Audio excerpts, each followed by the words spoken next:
Olá, tudo bem? Muito obrigado pelo seu play, pela sua atenção. Esse é o Solar, a sua dose semanal de metal e futebol, não necessariamente nessa ordem.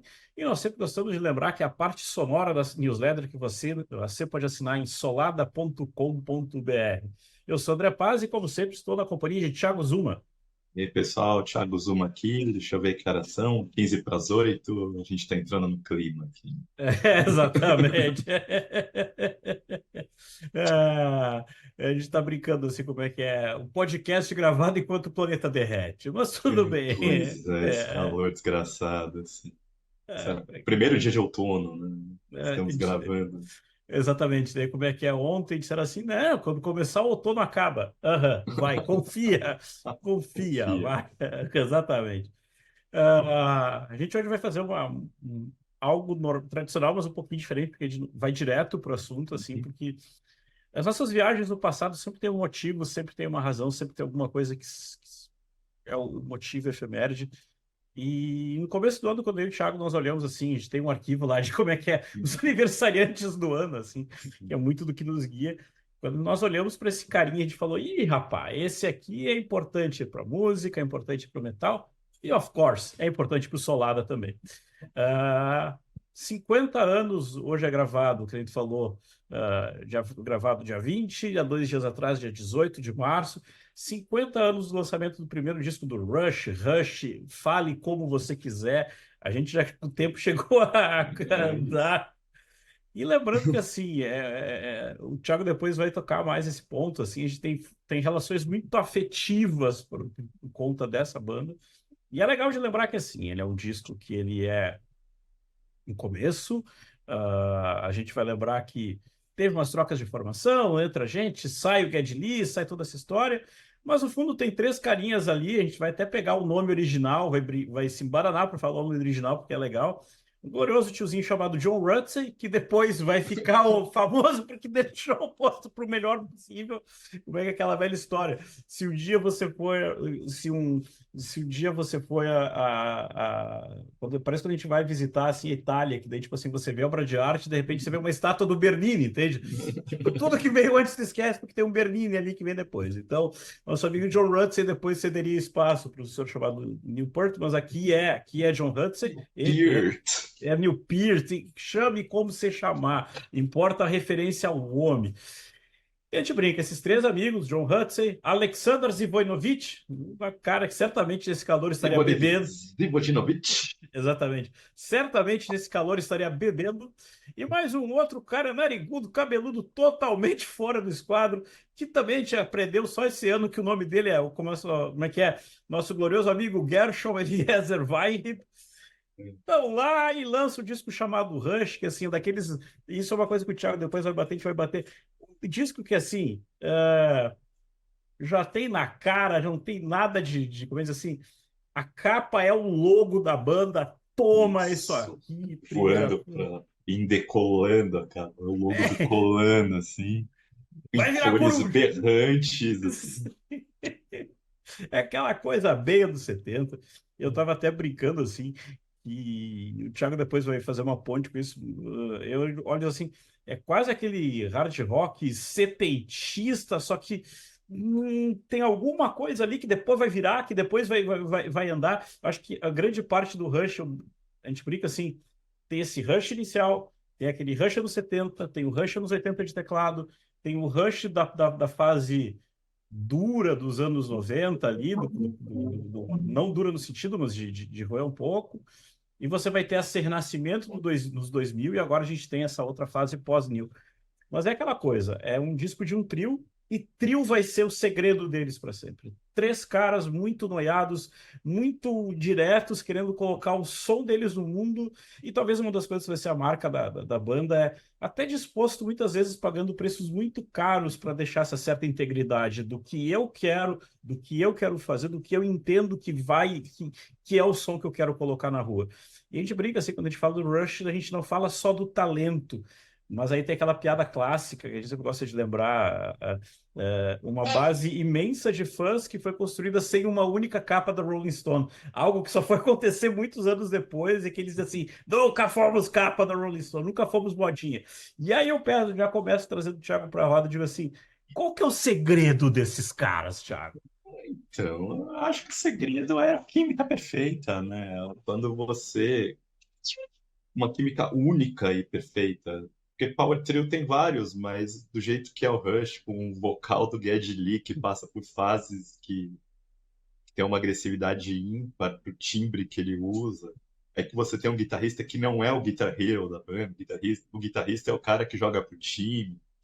E você tem um baixista que faz tudo o que precisa para música ficar perfeita, e um baterista que é o Dream Team dos caras, é o que vai pro Dream Team depois, mas que é o cara que escreve letra também. E o fato de ser o cara que escreve letra permite com que ele sempre entendesse as horas que a bateria não pode atravessar a melodia e as horas que a bateria vai vir ali e vai te deixar queixo no chão. E as horas que a bateria vai fazer você prestar mais atenção na melodia da letra. Então é isso, é aquela coisa muito única e muito perfeita. E esse primeiro disco do Rush, Thiago? No primeiro disco do Rush, aí a gente vai entrar para como as coisas estão se formando, né? É- a piada é o Led Zeppelin americano, Led Zeppelin canadense, né? E não chega a ser uma mentira, porque as origens desse primeiro disco do Rush, as origens do Rush é mais ou menos as origens do Led Zeppelin. Se você para pensar, eles estão ali, são influenciados pela invasão britânica, que o Jimmy Page é parte dessa parte, com o Yardbirds no finalzinho, mas ele tocava em estúdio para várias das bandas britânicas da época. E aquela influência do rock mais sujo que estava surgindo nos Estados Unidos, ali do Buffalo Springfield, do Hendrix. Então, o Rush tá olhando para aquilo e querendo fazer a versão deles. E aí surge o primeiro disco do Led Zeppelin e fala, é isso que a gente queria fazer. Esses caras, é esse tipo de peso que a gente quer colocar. E o primeiro disco do Rush, obviamente, eles pegando aquelas mesmas influências e olhando para o Led Zeppelin e falando, a gente quer fazer algo parecido com isso aqui. Então, é isso, né? A única diferença que vai ter é para onde que o Rush evolui a partir dali. Como que o ovo choca? Como que isso aqui anda para frente? E é normal, né? Normalmente a primeira banda que vai. As bandas, quando surgem com base no referencial que faz querer pegar o teclado para pegar um instrumento para tocar, né? Ninguém surge e fala, não, eu quero tocar guitarra porque tive ideias musicais na minha cabeça que eu nunca ouvi na vida. Não. Você surge porque, pô, você viu o cara que te inspirou, quero ser igual, e aí. Só que nunca é igual, porque é sempre você, e você sempre vai se impondo. E o Rush, nesse primeiro disco, a gente vai entrar em detalhes para falar que já tem momentos que você percebe, opa, tem algo além aqui. Tipo, esses caras, tipo, não é qualquer um aqui. E, Exato. e pegando essa ponte do qualquer um, uma das sempre você fala do Neil, mas eu vou virar um pouquinho hoje. Alex Lifeson é um dos caras, dos guitarristas mais menosprezados da paróquia.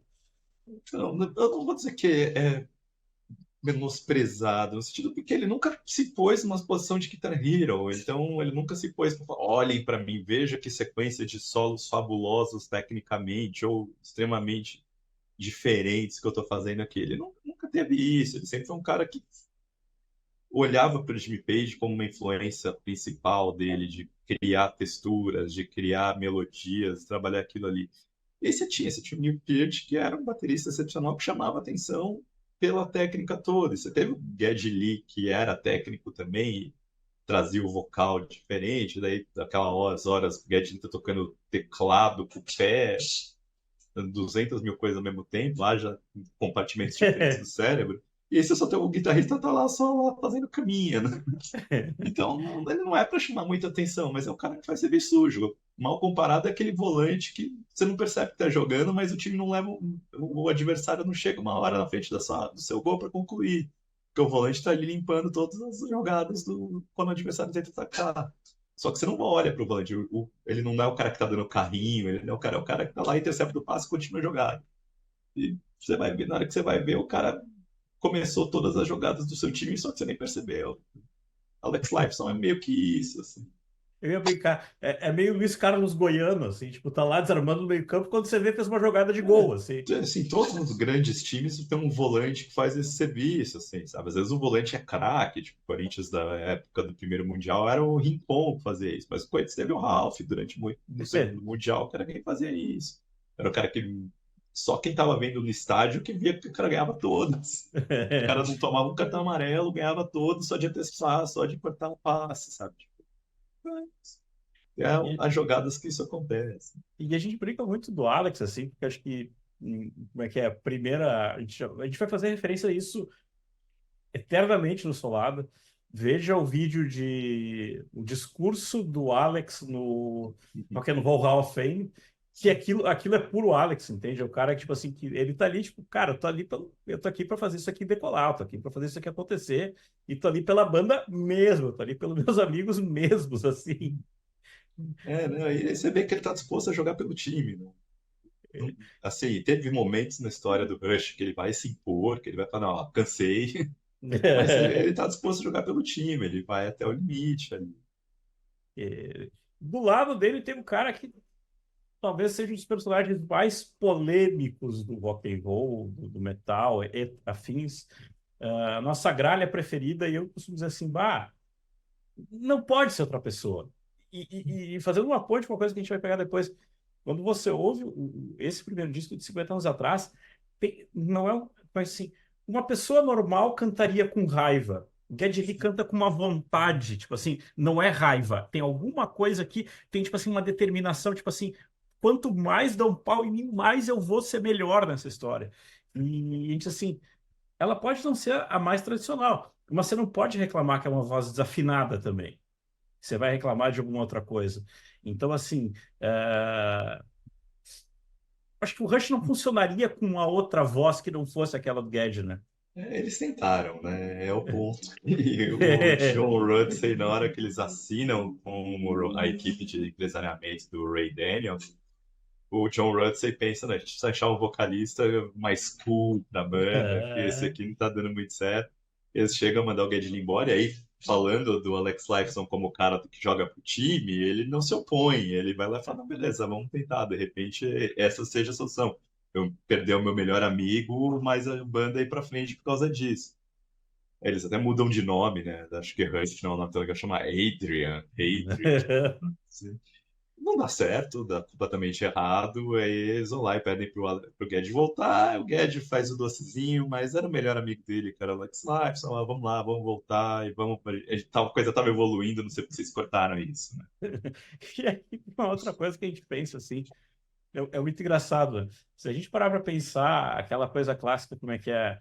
ah, se a gente volta lá nos Beatles, que é uma das influências, PS não está no primeiro disco, está no último disco do Rush. Se você pega o Clockwork Angels, o fim do Clockwork Angels é praticamente o fim do Abbey Road, são duas declarações de fim de carreira, assim, colocadas ali.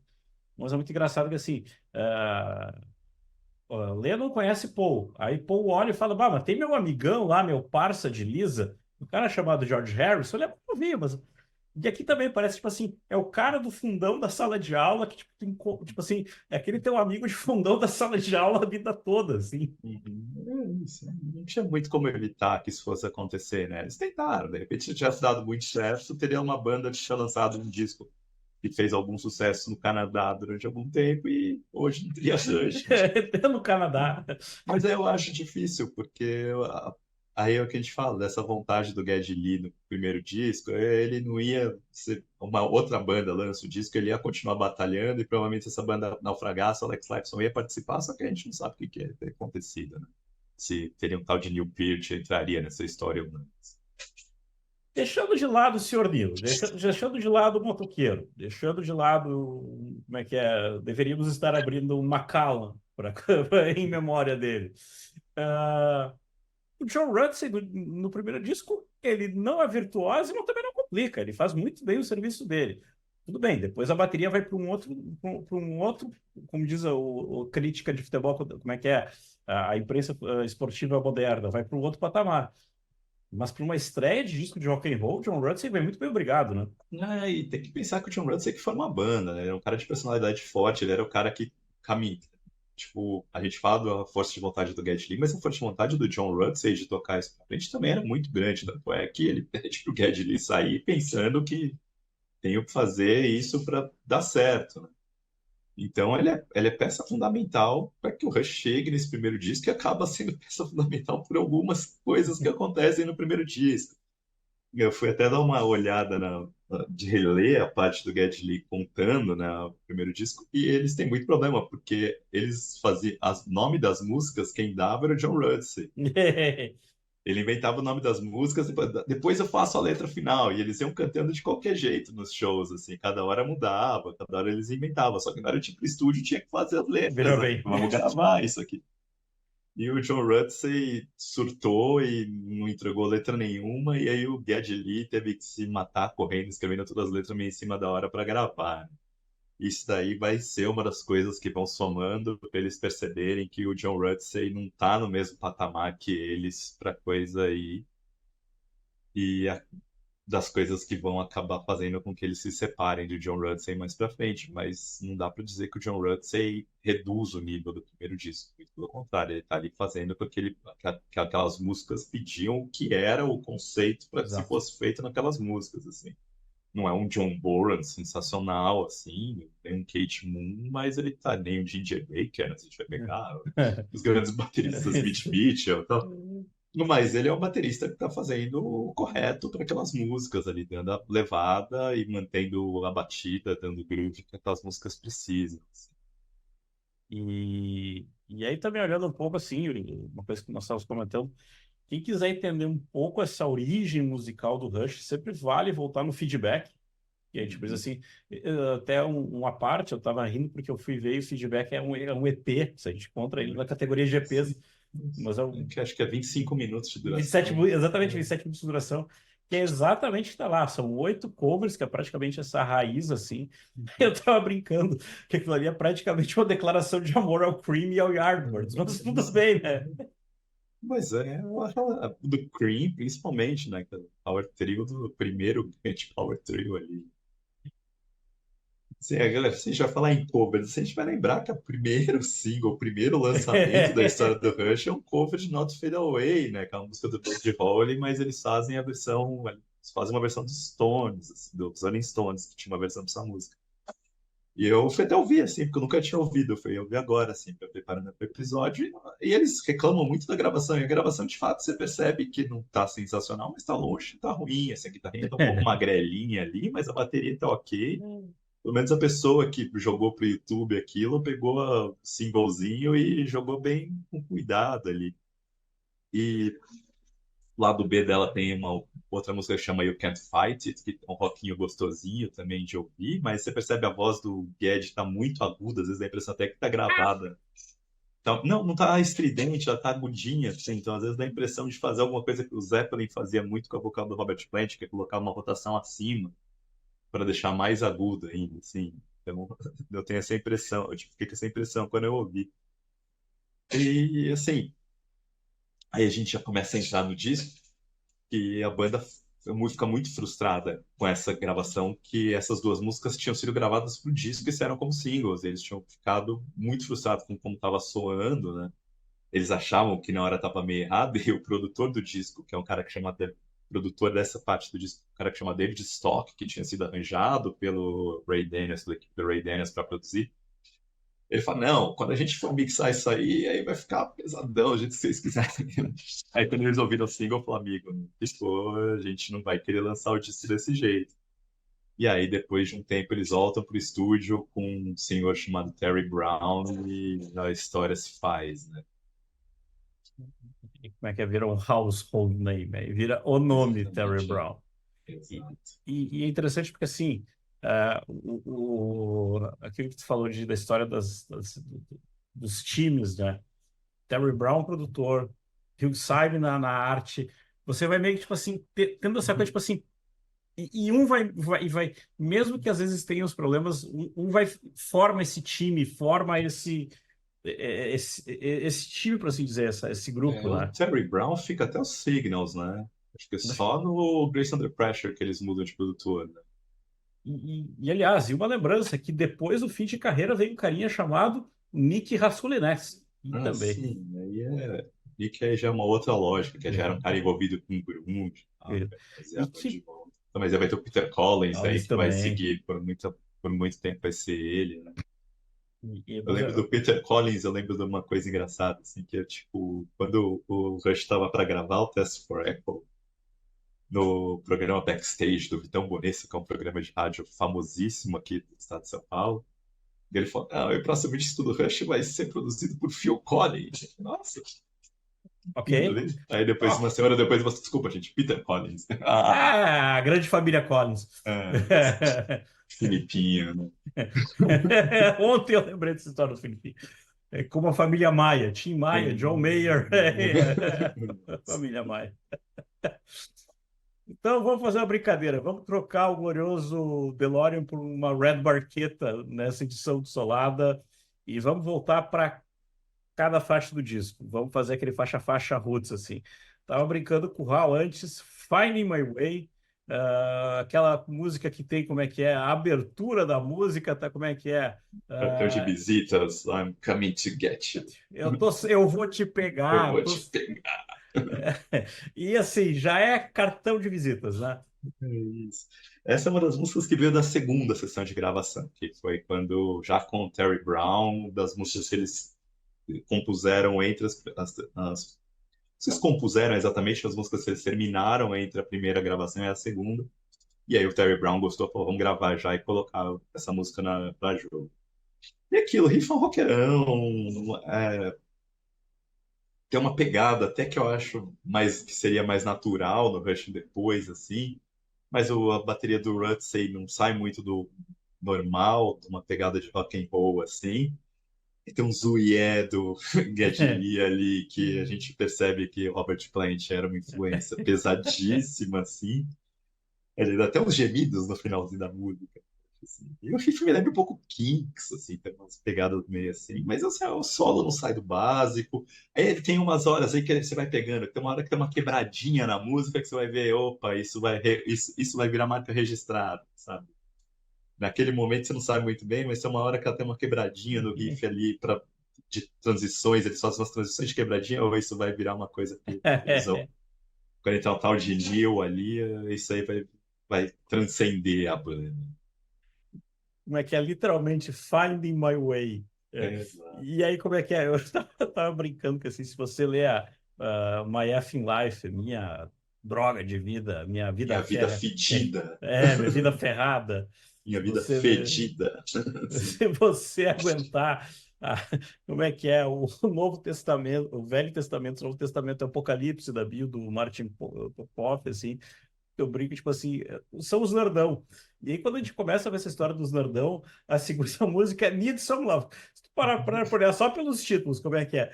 Finding My Way, depois Need Some Love, depois Take a Friend, é praticamente uma declaração. É o nerd falando com o nerd, entende? É. Eu gosto de fazer aquela ponte com uma das minhas músicas preferidas do Rush, que é Subdivisions, Be Cool or Be Cast Out, que sempre foi eles os caras afastados, a turma do fundão, assim. Mas ainda eu acho, se a Need Some Love ainda tem a pegada do tipo, vamos fazer um rock and roll good vibes ali, né? Que a banda tem, assim. Mas já com uma visão do Outcast, assim, né? Menos a visão menos o Mick Jagger, mais o Ronnie James Dio, assim, né? Mas essa é uma outra da segunda sessão, outra das letras feitas em cima da hora pela banda, assim. Tem um refrão meio bobão, mas aí tem uma coisa ali que tem um baixão comendo solto nessa música que eu acho que é aí. A gente começa a falar as coisinhas que a gente vai pegar, que são coisas que a gente adora no Rush, que tá no primeiro disco. Isso já tinha ali no primeiro disco, sabe? É, Isso é bem legal. Isso é uma coisa que se a gente fosse falar do primeiro disco do Judas, assim, também que tá completando 50 anos por agora, setembro. em setembro, o primeiro disco do Judas, assim, tem nada a ver com o que o Judas vai ser depois, até muito menos do que o primeiro disco do Rush tem, mas quando você vai ouvir com atenção, você vai ouvir só para procurar as coisas que vão ser marca registrada do Judas que já tinham lá, e você vai ver que tem muito. Só que eles não sabem ainda, né? Então a coisa tá acontecendo, né? o, falando do baixão, de novo, desculpa fazer a ponte com o fim da banda, mas a hora que entra o baixão in the Garden, que é praticamente uma das últimas músicas dele, aquilo ali tem que colocar na Voyager e mandar para o espaço. Aquela parte é linda demais. Esse é o baixo mais massa que tem. Desculpa qualquer outro baixista. A gente sabe que tem uma penca de baixista bom. Mas não, para lá, para lá. Eu gosto dessas levadas de baixo do Get Lee, que tipo, ele bate, ele tem, assim, tecnicamente, não sei explicar, porque eu não sou baixista, mas ele usa uns timbres de baixo que não são tão naturais para o baixista, que às vezes parece um pouco mais grave, às vezes parece um pouco mais agudo, e ele dá umas chinelada ali, sem perder melodia, que eu acho sensacional. E agora tá lembrança como é que é. O modelo Fender Jazz Bass é um modelo ultra conhecido, mas você vê um Fender Jazz Bass, você vai pensar, Geddy Lee. Não, ele até tenta tocar um Rickenbacker em alguns momentos ali, mas ele percebe que não, assim, outra, não soa igual. Isso eu acho muito engraçado, assim, tipo, essa coisa da Aro, como é que é a pessoa e sua arma. Vamos para a terceira. Take a Friend. Fica Friend, assim, ela começa naquele fade-in, né, do subindo, e aí você vê o John Rhodes aí, coitado, né, tentando fazer o máximo dele para fazer uma introdução, animal, não sei o que legal a introdução, não é ruim, mas fica assim, né? Quando a gente ouve esse aspecto, a gente fica imaginando, né, se ele fosse um outro cara fazendo essa introdução. Ele vai fazer daqui a pouco, não agora. Mas ele vai... Exatamente, mas aí você percebe, né, do tipo, eles estavam querendo, eles estavam dando espaço ali para que aquilo acontecesse, o John Rhodes estava chegando no limite dele, né, e sim, mas é outro riff basicão, levada cadenciada, né? Aí essa música dá pra gente perceber claramente que é a invasão britânica atualizada para sua mais pesada, que é aí dá pra você falar que não é eles copiando o Led Zeppelin, mas eles tentando chegar no mesmo lugar que o Led Zeppelin do jeito deles, assim. Mas aí fica muito parecido também, então acaba se falando, copiou o Led Zeppelin, mas a sensação que eu tenho dessa música em si é deles tentando fazer a mesma coisa que o Led Zeppelin fez com as influências, não olhando, vamos fazer a mesma coisa que o Led Zeppelin está fazendo. Isso acaba ficando parecido com o Led Zeppelin demais. Como é que é? O famoso copia, só não faz igual. Eles não fizeram igual. Isso é parecido, mas não vai igual. É isso, eles não estão copiando o Led Zeppelin, eles estão fazendo, tentando fazer a mesma coisa que o Led Zeppelin fez, sabe? Tipo, eles leram o mesmo livro, só que acabaram de fazer o resumo, ficou parecido.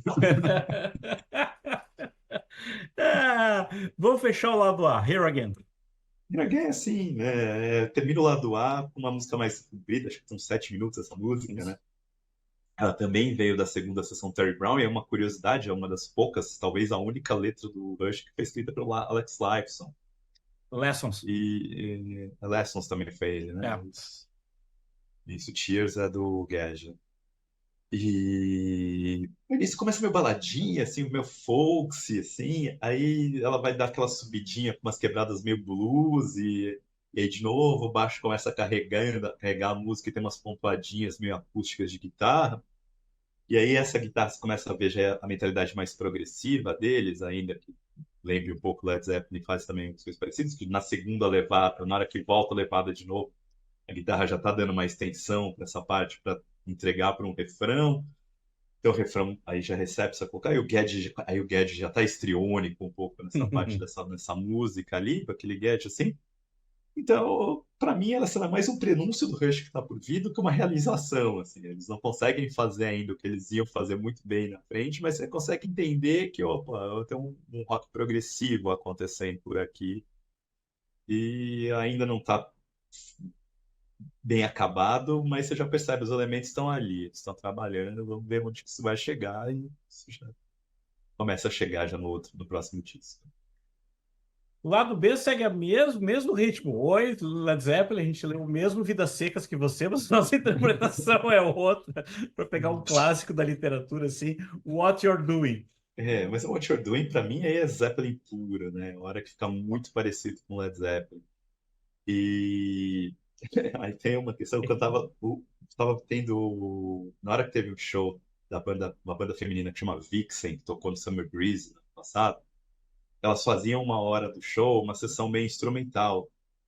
E elas faziam o riff, tocavam o riff de What You're Doing, mas eu não conseguia lembrar por nada nessa vida que música que era. E aí eu comecei a ouvir várias músicas do Led Zeppelin na sequência, procurando. Que desgraça, que música é essa? Cantarolava, aí uma hora cantarolei, pá, What You're Doing. Rush, isso. Lá no fundo. Mas é uma música que ficou clássica, né? Acho uma baita música. E aí tem a viradinha dela ali, que é a viradinha que vai ser clássica do Rush posteriormente. E aí nessa viradinha a gente percebe que o Rutsey não tá abaixo, né, do que a viradinha podia ser. Como é que é? A banda tá buscando o jogo, como é que é? Eu vou fazer uma outra comparação. Ronaldinho Gaúcho jogando no Grêmio. Tipo, só que tem dois, assim, os caras estão pensando alto e o resto do time não vem. Ele É, vira para um lado, olha para um lado, passa para o cara, os caras todo mundo olhando para o lado, porque ele olhou, né? exatamente, exatamente. Outra, daí engraçado, um lado B, tem dois clássicos esse lado B. O primeiro clássico, In The Mood, né? Então, e The Mood é aquilo, porque é uma das músicas que para mim não é tão nada demais, mas é uma música que o Rush tocou por muito tempo, né? O Rush, ela vai reaparecer em discos ao vivo. Ela tá, acho que, não sei se ela tá no show, até no Show of Hands, acho que ela tá só no VHS, mas tá no finalzinho ali. Então, assim, é uma música legal, né? Estamos ali, a letrona, como diria, né? Baby, baby, tá 15 para as 8, tô no clima, né? Vamos lá. É. Raubelzão, né? Ali no início da música também. Não, o riff é um riff mais básicozinho. E aí tem uma parte da música que eles colocam uma melodiazinha numa transição ali que eu falo, na hora que eu tava ouvindo, eu falei, puta, isso é Rush demais, assim, sabe? Aquele cuidado com o detalhe, que o que acontece muito nesse disco, é aquelas viradas nas transições, aquelas viradinhas em transições, que na hora que o Tony Peart vai estraçalhar nessas viradinhas. Mas ali tem uma coisa meio de colocar uma melodiazinha ali, assim, acho que a hora que o refrão tá virando solo, assim, ou que a hora que o solo tá voltando pro refrão, não lembro exatamente, mas ele bota uma melodiazinha assim que fala, eleva, sabe? Que a gente tá falando do Judas ontem, você tá falando a Exato, transiçãozinha, exato. a transiçãozinha tem uma sutileza ali que você percebe, olha o nível de cuidado que tem aqui, sabe? E eu volto a falar disso assim, é aquela coisa que às vezes algum disco a gente vê que parece que tem algum rasgado, que parece que faltou uma emenda nessa coisa. E aqui não, aqui é plano, aqui Isso. é polido, assim. Ah, Uhum. Before and After. O outro que vai ser baladinha, né? Parece que vai ser baladinha, começa com o violãozinho pontuado, com uma guitarrinha dando só umas pontuadinhas nela ali. E aí, com 2 minutos, ela cresce e vira Led Zeppelin. Essa eu acho que É, acho que é a que mais me lembra Led Zeppelin do disco, quando estamos ouvindo agora, assim. Nada inesquecível, assim, é uma música que funciona ali porque o disco vai, mas. isso falou agora, essa coisa de Zeppelin, né? Nada, nada grave. Daí chega no final, que eu estava hoje conversando com o Thiago antes de gravar o Solar, trocando os apps, assim. Daí para mim chega a música que tá, essa para mim dói no peito assim, que é o Working Man. Por que que ela vai doer no peito quando a gente fala? A resposta tá lá no R40, que assim a gente vai falar disso trocentas vezes, várias vezes a gente vai voltar para cá, deixa eu até fazer a cola para não, como é que é, para pegar os filmes lá, se pegar toda a história se pegar os filmes do Rush, você vai ver muito, mas assim, quando tá Working Man, não só pela música, tipo assim, assim, é quase um sinal de alerta que ele está fazendo com baixo, assim, tá dizendo assim, cara, a gente chegou aqui, a gente é cara trabalhador, não no sentido de trabalhador, gente boa de família, mas assim, a gente tem uma visão, a gente vai para cá e mais do que uma coisa do tipo assim, vamos fazer uma figura de linguagem, daí eu volto para R40. É quase muito aquele trabalhador noiado. Tipo, um cara que um nerd noiado, um cara que ele tem uma ideia, ele tem uma coisa, ele vai fazer aquilo dar certo. Por que que eu falo É, isso? total. Fala. Tipo, Não, não. E aí, quando eu lembro de ver isso ao vivo na R40, que assim, o DVD, eu sei que o Thiago daqui a pouco fala, pô, pai, mas o show para mim, pessoalmente, está lá na R40, que é aquela coisa que é um show, que era a última turnê, que depois a gente vai saber por todos os motivos de doença, que começa pelo fim da banda e que vai regredindo, regredindo, regredindo, regredindo, e que termina com eles tocando Working Man, como se fosse assim, como é que é? em cadeira de... que o palco todo é lindamente desmontado na tua frente, assim. Eu lembro de ver aquilo e tá vendo o show e falar, cara, eles estão fazendo, tipo assim, o palco tá me contando uma história. Eu lembro que foi... e não é aquela coisa do tipo assim, o palco tá me contando uma história porque isso um vídeo de fundo. Não, é o palco, é o objeto cênico, tá contando uma coisa diferente. E aí, quando termina com aquele globinho bem anos De 70 girando, discoteca, assim. aquelas cadeiras de escola, assim, eles tocando aquelas. Eu acho, cara, daí tu vê e diz assim: eles terminaram exatamente como eles estavam terminando disso. Nós somos os nerds ferrados com uma visão. E a gente tá noiado, a gente vai seguir adiante. Isso, né? É isso que eu falo, que a letra deles, assim, tipo, a gente é working man e a vida tem que ser mais que isso, né? A gente é trabalhador, o hino do trabalhador, mas a vida não pode ser só isso, a gente tem que conseguir algo mais do que ser o acordar às 7 da manhã. Mas, enfim, né, o riff dela, assim, é um disco que é tão Led Zeppelin é um riff pesadão ali, que é dos momentos que é quase Black Sabbath. Exatamente. Pesadaço ali. Então, mas é uma música que tem os seus gloriosos 7 minutos ali, porque é pensado, imagino que isso nos bares ali de Willowdale, quando eles estavam andando pelo Canadá ali, eles tocavam só não tinha até uns 20 minutos, porque ela tem as paradas de jazz pura, assim, que é pra ser a hora. Debulha aí, Alex, que a hora é sua, vou segurar no baixo aqui e vão levando. E aí tem as viradinhas que vão virar clássica do Rush, assim. Então, você acha que é o, o John Rutsey segurando, fazendo o máximo que ele pode ali, assim? Que, assim, se você ouve sem saber o que vai acontecer depois, você não tem nada de reclamar, porque ele não tá fazendo pouco, ele tá fazendo bastante até. Bastante. O referencial ficou muito diferente depois. Ficou ruim de comparar. Sim, né? Eu só acho a única coisa, o único defeito só que eu acho dela é aquele final. Ela era daquela paradinha que ele tava. Sim, tava acabando legal. Tipo, parece que é só pra botar mais 20 segundos pra passar de 7 minutos, né? Preenche, preenche, Dá preenche. 40 o disco, assim, né? Preencher o vinil, assim. Que ela vai na hora que ela volta do solo para o Workman vai terminando se arrastando a música ali, para perfeito tá se arrastando, sabe? O trabalhador braçal fica acabando o dia de trabalho arrastado, assim. E aí, pá, aí termina bem, aí vem aquele guitarrinha no final total desnecessário. E aí você falou uma outra coisa, como é que é? O hino do trabalhador. E daí a gente sempre lembra, como é que é, como a gente sempre vai lembrar dos nossos amigos, a gente tem essa piada.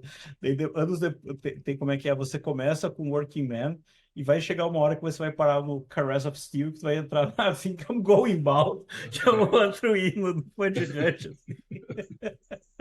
A gente brinca. Deveriam ter tocado essa na R40, assim, em homenagem a todo mundo que tava Eu lá. tô homenageando nossos fãs, assim. Uma música em homenagem a vocês. Fica going bald. É o clássico, o clássico. É, a gente falou do primeiro disco, a gente falou do primeiro disco, e uma coisa que a gente já falou no ano passado do Solado, vou fazer um repeteco, vou reencaixar com o Solado agora que um pouco do pó já decanou, um pouco que toda aquela poeira já foi para o fundo do rio, já passou um pouco a afobação. Guedes e o Alex estão quietos. Acho que passou um pouco aquele momento daquela, será que a gente vai ter uma tour daqui a pouco? O que será que esses caras vão agora aprontar agora que a primeira fase do voltar à vida deu certo? Assim, eles estavam falando muito em evidência por causa da turnê do livro do Guedes. Então, ele estava dando entrevista toda hora saía alguma declaração nos Q&A que eles faziam lá. Então, acabava estar em evidência toda hora. E ele claramente, o Guedes, assim, então, isso é uma coisa que a gente sabe que o Guedes ele quer voltar a tocar. Quer voltar a fazer show, ele quer voltar a fazer turnê, inclusive. O que a gente sabe que foi a última palavra que a gente teve do Alex Lifeson. Alex Lifeson não aguenta excursão. Isso é o ponto. Então, se o Guedes Lee excursionar, dificilmente essa excursão vai ter o Alex Lifeson. Pode ser que esteja pontualmente um show em lugares específicos, o Alex Lifeson participe. Então, vamos ver o que está sendo trabalhado a partir dali para ver o que vai acontecer. Agora, pode também existir virar o Guedes Lee e o Alex criarem um projeto Las Vegas Act ali e terminar a carreira lá, Elvis, né? não sei se no Spheres Eu ia necessariamente, dizer isso, eu ia dizer exatamente mas isso. Eu ia dizer tem exatamente alguma isso. outra dessas casas de show que os caras vão lá e fecham um mês tocando de quinta a domingo. Que foi que muita banda já fez. Aí não precisa ser o Spheres para isso, assim. Então, exatamente, O estava Sphere. falando, estava falando, estava pensando exatamente isso. E também no momento que a gente está vendo como é que é, nós não colocamos coisa, está lá na newsletter. Você que está ouvindo isso deve assinar a newsletter. A história do Beat me lembra muito, não sei por que, a história do Beat, me corrige, Thiago, que é como é que é, o King Crimson dos anos 80, só que capitaneado pelo Adrian Belew, que é Adrian Belew, dele... Guardadas as proporções, esse beat, mais ou menos o Sammy Hagar saindo em turnê agora com Best of Both Worlds, Best of All Worlds, que ele tá chamando. Só que a diferença é que eles não pretendem tocar nada da fase anterior a desse. Que é o King Crimson dos anos 80, basicamente com o Tony Levin e o Andrew Bilu. Só que aí, como o baterista, sumiu o nome dele da cabeça agora. É o Danny O Carey. Bill Bruford, mas É o o Bill Bill Bruford já Bruford. abandonou todos os esquemas, eles chamaram Danny Carey pra tocar bateria. Ele é que tá o Robert Fripp aparentemente foi abduzido e o ET que tá no lugar dele gravando vídeos com a esposa ali não tem o menor interesse de gravar isso e chamar só o Steve Vai pra completar a banda, assim. Então, aquilo, já que como o Ed Van Halen morreu e o Robert Fripp, o cérebro dele está em algum outro lugar, eles tiveram que chamar um guitarrista icônico para tocar junto. Exatamente, exatamente. Então, não sei se não vai ficar, não sei porque o beat. Aliás, uma coisa que a gente não comentou no Solado, e vai falar: o beat e aquela sua capa aqui, putz, aquela sua capa feita por inteligência artificial, assim, chora, aquele elefante meio tribal, chora Midjourney. Parece que eu vejo o Midjourney fazendo a capa. Foi um passeio divertido, Thiago. Foi assim, bom voltar para esses discos que a gente quase nunca ouve. E que são importantes pra caramba, né? A gente gosta de Sim, dizer. sim. Né? Que é importante demais para o solado, como a gente brincou. Faltou alguma coisa? Não, acho que não, assim. Então é isso. Muito, muito, muito obrigado pelo seu play, sobretudo pela sua atenção. Não esqueça de cadastrar o seu e-mail para receber newsletter, solada.com.br. A gente gosta de dizer como é que é. No Solada você encontra mais notícias do que versões diferentes do Vapor Trails. Inclusive é comprada nas lojas americanas. Vapor Trails, A lançamento. diferença é que a gente não remixa a notícia. Exatamente. Abraço. Um abraço, gente. Até a próxima.